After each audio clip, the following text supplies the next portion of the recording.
A Vila da Folha, as muralhas ou o condado de Senhor dos Anéis. O que esses lugares, ou melhor, o que esses mundos têm em comum? A verdade é que eles estão vivos. São lugares tão bem construídos, são mundos tão bem construídos na sua história que você acredita que aquele bagulho existe de verdade. O nome disso é construção de mundo.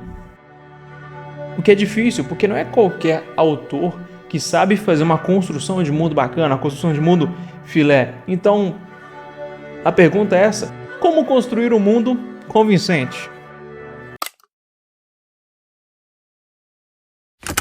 Por exemplo, em Attack on Titan tem o poder dos titãs, tá ligado? Em Fullmetal Alchemist tem alquimia. Todo universo precisa de regras. No caso, poderes, magias, leis da física, enfim. No livro Storytelling, Histórias que Deixam Marcas, o brasileiro diz o seguinte: cada história tem seu universo, e cada universo tem seus códigos. E é no significado desse conjunto de códigos que reside a verdade de cada história. Portanto, ele tem que ser respeitado. Ou seja, igual eu falei, se do nada o Superman usar um anel de kryptonita, quebra o código, quebra, tipo assim, uma regra que existe naquela história. Se em Fullmetal Alchemist os caras pararem de usar alquimia e começar a resolver os problemas no Blade, não dá. Toda essa bagulhada que eu falei aí tem que ser respeitada. E tem mais. O ambiente ajuda a contar histórias. Pode ser uma vila, uma cidade cyberpunk ou até mesmo espaço, tá ligado? O que importa é que cada lugar precisa transmitir uma identidade única, com uma arquitetura de fantasia, que tenta se aproximar da realidade, sei lá, depende do que você quer entregar. É muito comum a gente, ilustrador, cair nessa de criar os seus próprios personagens. Tanto que eu tô fazendo justamente isso. E é muito comum a gente querer criar mundo, a gente criar nosso universozinho lá. Aí vai o Heitor, de 15 anos, criar o mangá dele e ele vai criar uma cidade comum. Aí ele bota lá um monte de casinha igual, enfileiradinha, faz um subúrbio com cerquinha. E ele tá construindo a construção de mundo mais cabulosa que ele consegue. E fica igual o bairro do Limoeiro da Turma da Mônica. Horroroso.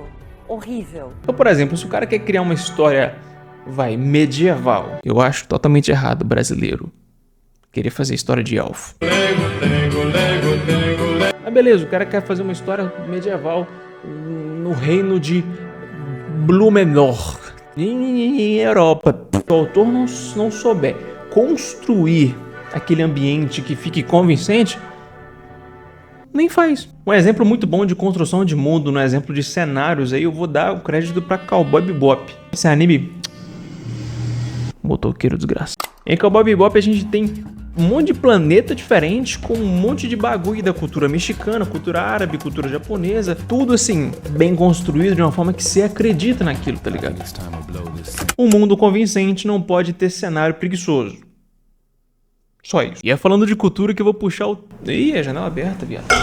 E é falando de cultura que eu vou puxar o terceiro tópico. Você, como pessoa responsável por uma história, por um mundo, não é difícil de fazer.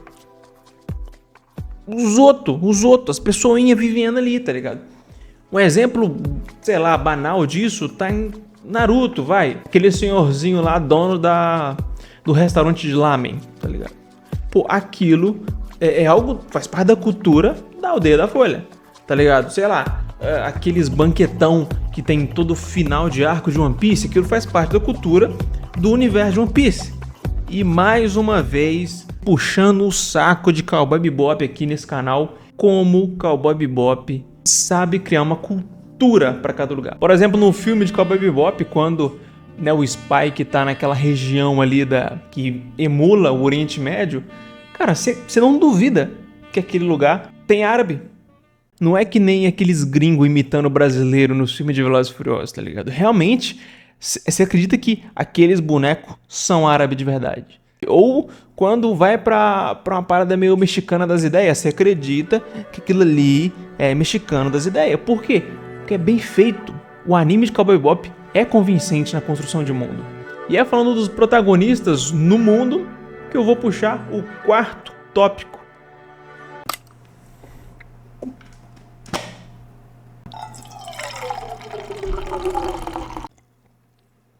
É a segunda vez que eu tô gravando esse vídeo, já não tô nem aí mais.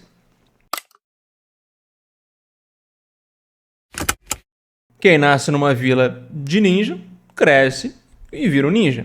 Quem nasce em um mundo cheio de piratas, bom, você já entendeu. Você quer um exemplo bom disso, onde os personagens influenciam o mundo e o mundo influencia os personagens? Jujutsu Kaisen. No arco de Shibuya a gente vê o pau caindo na folha em Tóquio e as consequências da tragédia que acontece em Shibuya respingam no mundo inteiro.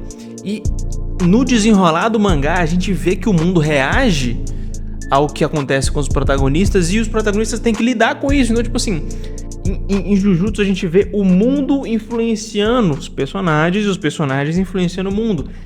Isso faz com que o anime não seja só uma historinha de luta vagabunda que tá acontecendo aqui e o mundo não é influenciado, não. A lutinha influencia o cotidiano das pessoas, tá ligado? Então, assim, igual na vida real.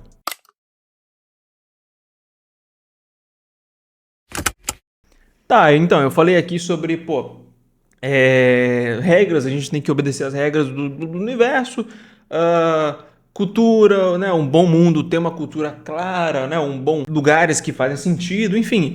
E tudo isso, na minha opinião, tá bem somado no universo de Intangível. Pra mim é a construção de mundo mais cabulosa que você vai ver numa produção brasileira. Nela eu vou apresentar pra vocês o personagem que não tem um nome de verdade, mas vamos chamar ele de Sem Braço.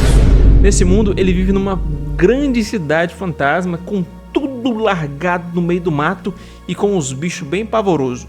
Enfim, por isso eu te convido a se inscrever no canal e acompanhar o processo, né, de produção dessa animação. Eu ainda estou em aprendizado, ainda estou estudando, ainda estou consumindo conteúdos, tanto que eu trouxe esse conteúdo sobre construção de mundo, porque eu tô vendo e lendo sobre isso, tá ligado? Então, assim, tá um projeto bem bacana. Ainda não tem uma data de estreia, mas tem uma data limite para ser produzida. E é isso, eu te convido a ficar de olho e acompanhar a produção de Intangível, porque tá ficando, uma bosta. Então é isso, eu me despedo de vocês. Eu queria poder dizer que eu vou dormir agora, mas eu não posso. E é isso, é muito trabalho, mas vai dar tudo certo, até porque no fim das contas eu vou ganhar um Oscar.